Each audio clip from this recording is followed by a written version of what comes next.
결국 이 컴퓨팅적 사고라는 것은, 문제 해결이라는 것은, 고등 사고라는 것은 지금까지 살펴본 결과로는 기호 처리라고 할 수가 있습니다. 영어로는 symbol processing, 즉 컴퓨터로 무엇인가를 처리한다는 것, 우리가 고등 사고를 한다는 것은 이 기호 처리 과정으로 이해할 수가 있다는 거죠. 그것이 초창기부터 지금까지의 전산학자들의 마인드셋, 즉 마인드를 구성하고 있는 틀이고, 그것이 여러분들이 여러분들 마음속에 내재화시켜서 앞으로 사물이나 현상을 바라볼 때, 문제를 바라볼 때 적용시켜야 될 관점이 된다는 거죠. 그것을 오토마타식으로 얘기한다면 어떤 심볼 세트, 그러니까 기호 집합이 정의가 되어 있고, 알파벳이라고 부를 수도 있겠죠. 그리고 상태 집합이 정의가 되고, 그리고 그 각 상태에서 다른 상태로 특정한 알파벳이 들어왔을 때 이동하게 되는, 즉 트랜지션 펑션을 정의를 하고, 그리고 그 스테이트들 중에서 최초의 스테이트와 우리가 목적하고자 하는 타겟 스테이트들을 설정하는 것. 그렇게 정의된 오토마타를 이제 실제로 작동할 수 있는 기계로서 만드는 것, 혹은 만들어진 것, 그것이 바로 컴퓨터이고, 그래서 전산학자들이 컴퓨터를 부를 때는, 학문적으로 얘기할 때는 이 초상적이고 논리적인 구조를 지칭해서 심볼 프로세서라고 부르는 거죠. 재미있는 것은 최초의 컴퓨터인 애니악은 이런 심볼 프로세서가 아니었다는 거죠. 왜냐하면 애니악 같은 경우에는 진공관으로 회로가 구성되어 있고, 즉 어떤 목적 작업을 수행하기 위한 방식이 이미 하나로 고정되어 있기 때문에 기호를 읽어서 그 기호대로 작업을 처리할 수 있게, 그래서 기호가 들어오는 형태에 따라서 아주 다양한 작업이, 모든 종류의 작업이 일어날 수 있는 그런 구조가 아니라, 그 처리 방식은 정해져 있고 거기에 필요한 인풋 파라메타, 인풋 밸류만 넣어주는 그런 기계였다는 거죠. 그렇기 때문에 이제 초창기의 컴퓨터는 사실 우리가 얘기하는 컴퓨터 혹은 UTM, 유니버셜 튜링 머신이 아니라 그냥 계산기에 불과했죠. 그래서 오토마타, 그리고 튜링 머신 같은 이론들의 수혜를 받고 있던 그 당시 학자들은 재빠르게 최초의 컴퓨터에서 그 다음 단계로 나아가려고 노력하게 됩니다. 그래서 만들어진 것이 이제 에드벡이나 에드셋 같은 컴퓨터가 되고, 거기에 이제 본격적으로 이 유니버셜 머신의 정수가 담기게 되는데, 거기에 이제 핵심적인 기여를 한 것이 바로 이 폰 노이만이라는 학자였죠. 물론 그 학문에는 실의 정신이라는 것이 있기 때문에 폰 노이만만 이러한 이제 구조를 생각해냈던 것은 아니지만, 결국 스토어드 프로그램 아키텍처라는 것을 제안하고 실제로 구현하고 그것이 상업적으로 본격적으로 이용되게 되는 데는 폰 노이만의 역할이 지대했습니다. 그렇다면 이 스토어드 프로그램 아키텍처, 소위 폰 노이만 아키텍처의 핵심은 무엇일까? 무엇이 비슷한 진공관을 이용한 기계를, 계산기를 지금의 컴퓨터로 변모시킬 수 있었을까? UTM이 될 수 있게 만들었을까? 그것을 살펴봐야 되겠죠. 그 핵심은 바로 메모리라고 할 수가 있습니다. 그리고 그 메모리에 담기는 내용이라고 할 수도 있죠. 메모리는 무슨 뜻이었습니까? 그냥 평범하게 번역을 하면 기억 혹은 기억 장치죠. 최초의 컴퓨터에도 당연히 그런 것이 있었는데, 그렇다면 이 메모리가 어떤 것이 되었기 때문에 혹은 이 메모리에 어떤 내용이 담길 수 있게 설계했기 때문에 혹은 한 덕분에 폰 노이만 아키텍처가 제너럴 심벌 프로세서가 될 수가 있었을까? 그림을 살펴보면 이것이 이제 명확하게 이해가 되죠. 최초의 컴퓨터는 그 처리 장치와 명령이 일체로 되어 있었던 겁니다.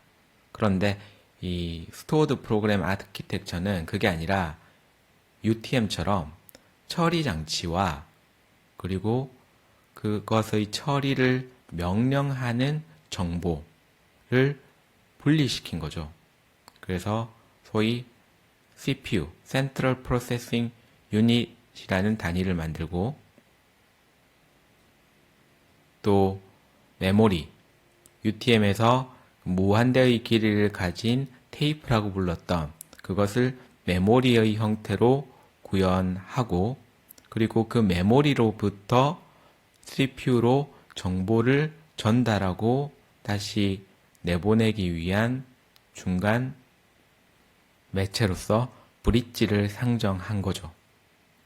그랬을 때 메모리에 있는 정보는 순차적으로 CPU에 패치되어서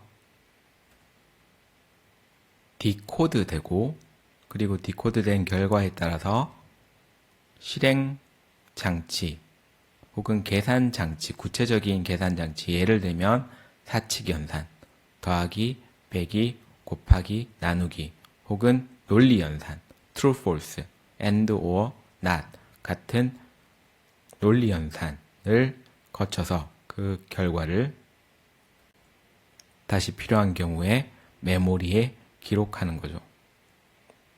여기서 여러분들이 눈여겨봐야 될 것이 바로 디코드입니다. 디코드는 무슨 뜻입니까? 해독하다라는 뜻인데 무엇을 해독합니까? 디코드는 말 그대로 D는 박탈의 뜻을 가지고 있고 코드는 암호라는 뜻을 가지고 있죠. 즉 암호를 제거하는 거, 암호를 푸는 거, 그게 디코드인데 그러면 어디에 암호라는 것이 있습니까? 암호가 있었으니까 그 암호를 해독해야 되는 거겠죠. 그러면 어디에서 패치란 것은 가서 가져오는 거죠. 원래 여기 있었던 게 아니라 여기 없기 때문에 여기에서 해당 목표물이 있는 곳으로 가서 획득해서 그것을 다시 여기로 가져오는 것을 영어로 fetch라고 합니다. 그냥 단순히 보내거나 받는 것, get, bring 하고는 좀 다른 개념이죠. fetch는 CPU의 관점에서 메모리에 있는 것을 가져오는 것을 뜻합니다. 그리고 그 가져온 것을 디코드했다는 것은 무슨 뜻이겠습니까? 메모리에 암호, 즉 코드라는 게 있다는 거죠. 그럼 메모리에 암호가 왜 들어옵니까? ENIAC 같은 경우에는 최초의 컴퓨터에는 그 들어가는 정보에 암호가 없었습니다. 왜 암호를 집어넣습니까? 컴퓨터에다가? 컴퓨터는 우리가 만들어서 우리가 이용하는 기계 장치인데 적도 아니고 왜 마치 그 기계 장치를 속이기 위해서 암호를 만들어서 암호를 입력시켜야 되겠습니까? 아니 그럼 메모리에 들어간 이 암호라는 것이 무엇이었을까요? 무엇을 암호라고 불렀을까? 바로 기호죠. 유니버셜 튜링 머신에서 이야기했었던 바로 그 기호. 튜링 머신이 읽어서 그래서 자기가 가지고 있는 어떤 부속 모듈을 작동시키게 되는 원천인 그 지시 기호, 명령어가 이 메모리로부터 들어온 거죠. 그 전에는 그것이 CPU 자체에 내장되어 있었다면 이제는 메모리로부터 매번 읽어오게 되는 거죠. 전형적인 UTM의 구조죠. UTM의 사고 방식이죠. 그랬을 때 그 명령어는 예를 들면 arithmetic unit 같으면 더하기를 할 건지 빼기를 할 건지 곱하기를 할 건지 나누기를 할 건지 AND 연산을 할 건지 OR 연산을 할 것인지 그런 명령어 instruction이 들어오게 되는 거고, 그런데 만약에 그냥 단순하게 instruction만 들어온다면 그것이 암호이지도 않고 디코드 할 필요도 없을 겁니다. 그런데 사실 컴퓨터의 프로토타입, 그 시원을 생각해 보면 이것은 기본적으로 계산 장치죠. 계산을 통해서 고차원적인 사고까지 달성할 수 있는 장치이기 때문에 계산을 해야 되는데 더하기만 가지고 계산을 할 수는 없죠. 더하기의 피연산자, 예를 들면 1 더하기 2, 2 더하기 3. 그렇게 1과 2, 2와 3 같은 덧셈의 피연산자들이 데이터로서 마찬가지로 공급이 되어야 되겠죠. 즉, 이 메모리에 들어오게 되는 정보는 단순히 인스트럭션이거나 혹은 단순히 데이터가 아니라 인스트럭션과 데이터가 혼합된 어떤 것이라는 거죠. 그렇기 때문에 그것은 사전에 정의된 어떤 약속 하에서 만들어져서 제공되어야 하고, 그렇기 때문에 그 약속을 모르는 사람은 알 수 없는 정보, 즉 암호가 된 겁니다. 코드가 된 거죠. 그렇기 때문에 메모리로부터 패치해온 그 코드는 CPU 입장에서도 해독해야만 이것이 인스트럭션인지 데이터인지 알 수 있는 어떤 것이 된 것이고, 그렇기 때문에 디코드 해야 되는 거죠. 그래서 이 시점부터 이제 여러분들이 지금도 사용하고 있는 코딩이라는 것이 시작되게 됩니다. 가능해지게 되었다고도 할 수 있죠. 그래서 우리가 코딩을 하면 이 코드를 컴퓨터가 디코드해서 그에 맞게 실행을 시켜주는 겁니다. 그래서 폰노멘 아키텍처는 바로 이 fetch, decode, execute, 다시 fetch, decode, execute, fetch, decode, execute의 사이클을 계속 수행하는 형태로 작동하게 되고, 그것을 우리가 스토어드 프로그램 아키텍처라고도 부르게 되는 거죠. 왜냐하면 그것을 실행시키는 프로그램이 메모리에 내장되어서 작동되는 구조이기 때문에 스토어드 프로그램 아키텍처 혹은 프로그램 내장형 구조라고 부르게 되는 거죠.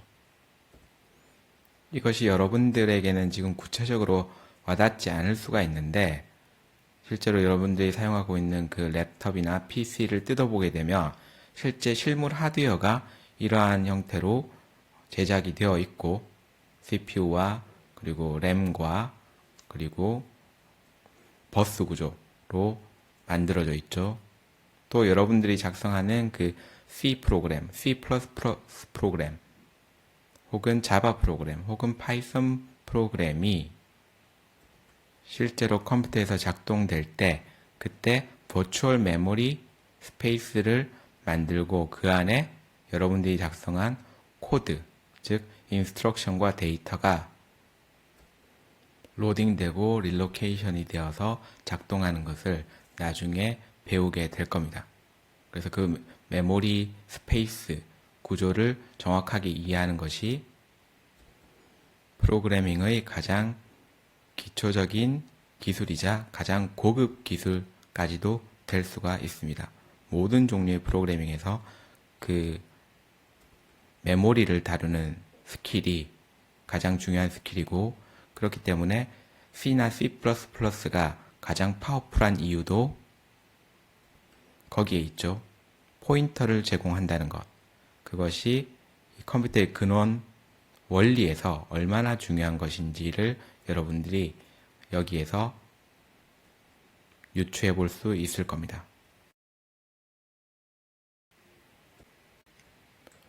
우리는 이제 문제가 어떤 것인지, 문제란 것을 어떻게 정의할 수 있고 정의해야 되는지, 그랬을 때 문제를 푼다는 것, 문제를 해결한다는 것을 우리가 어떻게 접근해야 되는 것인지를 어느 정도 이해했습니다. 그래서 문제 공간이라는 것, 상태라는 것, 상태 간의 전이, 이동이라는 것, 그리고 그래서 우리가 원하는 상태로 도달하기 위한 경로를 찾는다는 것이 어떤 것인지를 조금 이해했습니다. 그리고 이것을 위한 도구인 컴퓨터라는 기계가 어떠한 사상으로 설계된 것인지도 UTM, Universal Turing Machine, 그리고 폰 노이만 아키텍처를 통해서 이해하였습니다. 결국 이 컴퓨터라는 것은 무엇이었습니까? General Symbol Processor, 결국 어떤 기호 처리기인 거였죠. 우리가 정의할 수 있는 어떤 종류의 기호이든 처리할 수 있는 기계, 어떤 분야의 기호이든 다룰 수 있는 기계가 바로 이 심볼 프로세서인 컴퓨터였습니다. 거기에서 이제 조금 더 구체적으로 들어가 봅시다. 그렇다면 지금 현행의 컴퓨터들이 다루고 있는 기호라는 것은 무엇일까? 어떤 기호를 다루고 있는데 우리가 컴퓨터로 할 수 있는 그 많은 것들을 할 수 있게 만들어 주는 것일까? 인터넷도 하고, 동영상도 시청하고, 문자 메시지도 보내고, 음악도 듣는 그런 다양한 일들을 어떤 기호를 통해서 달성하고 있고, 그 기호를 어떤 식으로 처리하고 있는 것인지를 우리가 조금 더 살펴볼 필요가 있겠습니다. 그랬을 때 컴퓨팅 한다는 것이 어떤 의미인지를 우리가 조금 더 명확하게 이해할 수가 있을 것 같습니다. 컴퓨팅적 사고, 컴퓨팅, 컴퓨터, 컴퓨트 라고 했을 때 컴퓨트의 뜻은 무엇일까요? 컴퓨트. 우리가 일반적으로 알고 있기로는 계산한다는 거죠. 근데 계산한다는 게 무슨 뜻이겠습니까? 컴퓨터가 가리키는 계산이라는 것은 원래 어떤 뜻이었을까? 그것을 우리가 다시 한번 생각해 볼 필요가 있을 것 같습니다.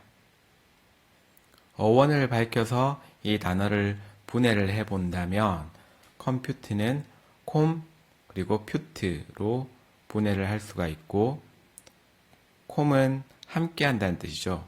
퓨트는 푸타레라는 라틴어에서 온 단어라고 하는데, 푸타레는 세다, 셈하다, 계산하다 라는 뜻이 있습니다. 더욱더 직역을 하면 뭔가를 가지치기를 한다는 건데, 쉽게 비유를 하면 여러분들이 이제 어렸을 때 장난 같이 할 수 있었던 놀이 중에 하나가 나뭇가지 같은 것을 꺾어서 거기 있는 잎사귀를 하나하나씩 따면서 숫자를 세거나 혹은 무언가를 가늠해 본 거였죠. 예를 들면 나뭇잎을 하나씩 따면서 이것은 좋다, 아니다, 좋다, 아니다. 그래서 마지막 한 잎이 어디에 걸릴지를 장난 삼아서 놀이도 해본 경험이 있을 것 같습니다. 그런 식으로 셈하는 것을 이제 푸타레라고 했던 것 같고, 그랬을 때 컴퓨트라는 것은 세는 것을 그냥 세는 게 아니라 같이 세는 것, 모아서 세는 것을 뜻한다고 할 수가 있겠습니다. 그렇다면 모아서 센다는 것은 도대체 어떤 뜻인가? 컴퓨팅한다, 모아서 센다. 무엇을 모아서 세면 컴퓨팅이 되는 거겠습니까? 이 뜻과 사실 유사한 뜻이 여러 가지가 있는데 그것들을 한번 비교 대조해 보면서 우리가 컴퓨터의 뜻을 조금 더 명확하게 살펴볼 수가 있을 것 같습니다. 사실 초창기의 컴퓨터 시작해서 지금에 이르기까지 컴퓨터란 것은 알제브라라는 것을 풀기 위한 도구였었고, 또 지금도 그런 경우가 상당히 많이 있습니다. 아주 많이 있죠. 그 알제브라라는 건 뭡니까? 우리말로 번역하면 대수인데, 대수학, 대수. 말이 조금 어렵죠. 대수라는 것에서의 대는 대신한다라는 뜻이고, 수는 이제 숫자일 때 숫자죠. 그랬을 때 대수학이라는 것은 숫자를 대신하는 학문이라고 좀 간단하게 풀이할 수도 있습니다. 그렇다면 숫자를 대신한다는 것은 어떤 의미일까? 여러분들이 이미 프로그래밍 언어를 배웠거나 배우고 있을 텐데, 여러분들이 C 혹은 C++로 어떤 간단한 프로그램, 예를 들면 헬로 월드 같은 것들을 이제 출력을 해보고, 그리고 나서 조금 더 이제 복잡한 프로그램을 만들어 본다고 해봅시다. 그런데 그게 좀 어려우니까 좀 순차적으로 쉬운 단계를 거쳐서 간다고 했을 때, 예를 들어서 printf를 이용해서 1부터 5까지를 출력을 할 수도 있겠죠. 헬로 월드를 조금만 변형시키면 printf 1, 2, 3, 4, 5 각각을 이제 명령문을 복사해서 프로그램을 짜면 될 겁니다. 그런데 만약에 이게 1부터 5까지가 아니라 1부터 10까지라면 어떻게 될까? 1부터 10까지가 아니라 1부터 100까지라면 어떻게 될까? 혹은 1부터 만까지라면 어떻게 될까? 어떻게 하겠습니까? 그냥 printf 1 했던 것들을 Ctrl C, Ctrl V를 통해서 카피 앤 페이스트를 통해서 100주를 만들고 1000주를 만들고 10,000주를 만들겠습니까? 그리고 1, 2, 3, 4, 5, 6, 7, 8, 9, 10, 11, 12 이렇게 쭉 숫자를 여러분들이 직접 다 타이핑해 넣겠습니까? 아마도 그렇게 하는 사람들은 없겠죠. 그러면 어떻게 합니까? 소위 반복문이라는 것을 사용하게 되죠.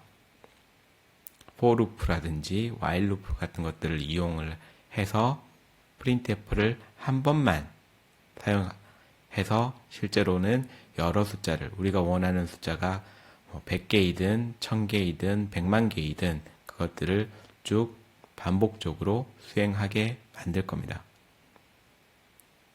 그런데 그때 필요한 개념이 하나가 더 있죠. 어떤 게 있습니까? 바로 변수의 개념이죠. 보통 for loop 같은 것들을 하면 이제 변수로서 i 같은 것들을 많이 쓰는데, 인티저의 약자로서도 많이 쓰이는 것 같긴 하지만 i, j, k처럼 수학에서 일반적으로 또 쓰이는 그 인덱스 이름이기도 합니다. 그래서 i를 많이 쓰는 것 같은데, 예를 들면 int i는 1 해서 i가 100일 때까지 루프를 돌리게 하고, 그리고 printf를 할 때 숫자를 직접 쓰는 것이 아니고 그 i 값을 참조해서 그 i에 있는 값을 출력하도록 여러분들이 프로그램을 짜겠죠. 바로 이때 i라는 것이 바로 대수죠. 숫자를 대신한 것. 그렇다면 대수는 무슨 뜻이겠습니까? 어떤 개념입니까? 변수 i가 대신하려고 했던 것은 무엇이었습니까? 단순히 숫자 1, 숫자 2가 아니죠. 숫자 100, 숫자 만이 아니죠. 어떤 겁니까? 어느 특정 숫자가 아니라는 거죠. 그러한 숫자들의 무엇을 대신한 겁니까? 바로 패턴이죠. i가 자연수 1부터 1씩 증가하는 숫자라는 것. 바로 그러한 패턴을 대신하는 것. 그것이 바로 i였던 거죠. 혹은 그 숫자가 나타나는 원리, 메커니즘, 그것을 대신하는 것. 그것이 바로 대수인 거죠. 그리고 그런 것들을 배우고 풀어나가는 학문이 바로 대수학입니다.